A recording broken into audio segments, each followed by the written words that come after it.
নমস্কার, সোনার সংসার ব্লগ থেকে সবাইকে অনেক অনেক ভালোবাসা জানাই। এখন সকাল 7:30টার মতো বাজে।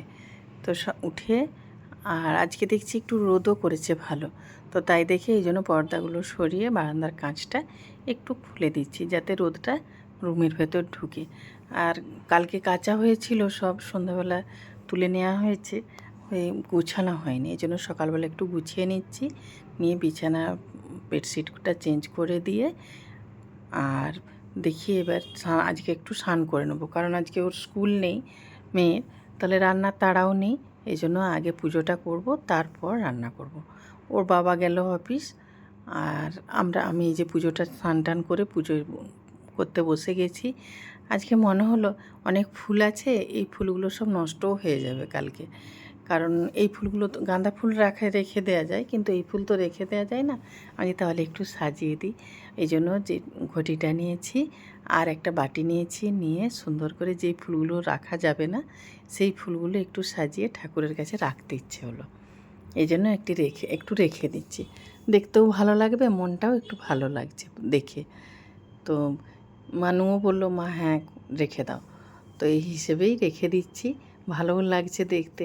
অনেক ভিডিওতেই দেখছি এই ইয়েটা, তো দেখতেও ভালো লাগছে। এটা অবশ্য আমার নিজের পরিকল্পনা না, এমনি সাজাই ফুল দিই, কিন্তু জলের উপরে এই যে সুন্দর করে ফুল দিয়ে সাজানোটা, এটা কিন্তু আমি দেখেই শিখেছি। আর মানুষ তো সবাই দেখেই শিখে বলুন। এই যে পুজো প্রায় শেষ, এবার চলুন রান্না বান্নাও করতে বসাবো। ঠাকুরের আশীর্বাদ নিয়ে নিলাম পুজো শেষ করে দিয়ে। আর ধূপের ধোঁয়াতে না মানুষের অ্যালার্জি আছে খুব, মানে ওর নিঃশ্বাস নিতে কষ্ট হয়, শ্বাসকষ্ট হয়। এই জন্য অল্প করে আমি ধূপ দিই ও থাকলে। ও না থাকলে ফুল ধূপটাই দিই একটু, এই জন্য একটু কেটে দিয়েছি। আর এই যে এসে আজকে চিকেন হবে, তোর বাবা চলে গেছে অফিস, চিকেনটা এনে দিয়েই চলে গেছে। আমি একটু ম্যারিনেট করে রেখে দিচ্ছি, পরে গরম গরম আসার আগে রান্না করে নেব। সব দিনই তো ঠান্ডাই খাওয়া হয়, তা আজকে একটু এই জন্য দেরি করেই রান্না বসাচ্ছি, কারণ সকালের তাড়া নেই, ওর বাবা এসে অফিস থেকে এসে খাবে। তো মাংসটা চলুন ম্যারিনেট করে দিই, দিয়ে একটু রেখে দেবো, ভাতটা বসিয়ে দেবো, দিয়ে তারপরে একটু পরে যেটা রান্না করবো। আর চিকেন হলে তো আর কিছু সেভাবে লাগবে না, একটু ভাজাভুজি করে নেবো আর আলু সেদ্ধ দিয়ে দেবো ভাতের সাথে, ওটা হলেই হয়ে যাবে। কারণ বেশি তরকারি হলে এই চিকেনের প্রতি সেই ইন্টারেস্টটা থাকবে না। আর এই তো মানু খাই একটুখানি ভাত, আর আমার সেভাবে লাগে না, আমার একটু মাংস হলেই হয়ে যায়। এই জন্য আলু করলা আর বেগুন পটল এগুলো ভাজা করব, নুন হলুদ একটু মাখিয়ে রেখে দিচ্ছি। আর মাখাতে মাখাতে দেখুন মেঘ অন্ধকার করে আসছে, মনে হচ্ছে এখনই বৃষ্টি নামবে। আর বলতে না বলতেই ঝমঝমিয়ে বৃষ্টি, দেখুন কী অবস্থাটা, এই যে দেখতে পাচ্ছেন। মানে কী যে বৃষ্টি, আর এত বিদ্যুৎ চমকাচ্ছে বলে বোঝাতে পারবো না, আওয়াজটা তো আপনাদেরকে দিতে পারবো না।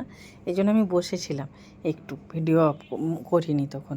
এই যে দেখুন নিচের রাস্তায় ওই রাস্তাটা দেখুন, আপনারা বুঝতে পারছেন কি না জানি না, পুরো 1 হাঁটুর ওপর জল জমে গেছে, দেখতে পাচ্ছেন অবস্থাটা। ওর বাবা চলেও এসেছে, উত্তরপাড়ায় এসে বসে আছে, আসতে পারছে না। আর এদিকে মেয়ের মজা, বাড়িতে হলে ভিজতো, এখানে তো ভিজতে পারছে না, এই জন্য হাত বাড়িয়ে যেটুকু বৃষ্টিকে ছুঁতে পারছে। আর এত বিদ্যুৎ চমকাচ্ছে, এই জন্য ওকে টেনে নিলাম যে চলে। আর ওর বাবাই মাংসটা করে, আমি করি না, কিন্তু ওর বাবার আসতে দেরি হচ্ছে, আসতে পারছে না, তো এই জন্য আটকে রয়েছে 1-1.5 ঘন্টা, উত্তরপাড়া স্টেশনে বসে আছে। তো চলুন যেভাবে পারি আমি সেভাবেই করে রাখি। তো চলুন তাহলে মাংসটাও এদিকে বসাই, আর ভাতটা তো হয়েই গেছে, মাংসর আলুটা ভেজে আর গরম গরম ওই ভাজাগুলো করে নেব, নিয়ে তারপর আমরা খেতে বসে যাব ওর বাবা আসলেই। স্নান তো হয়েই গেছে, মেয়ে স্নান করতে ঢুকেছে। চলুন তাহলে ভিডিওটা এখানেই শেষ করছি। আপনারা ভালো থাকবেন, সুস্থ থাকবেন, সাবধানে থাকবেন।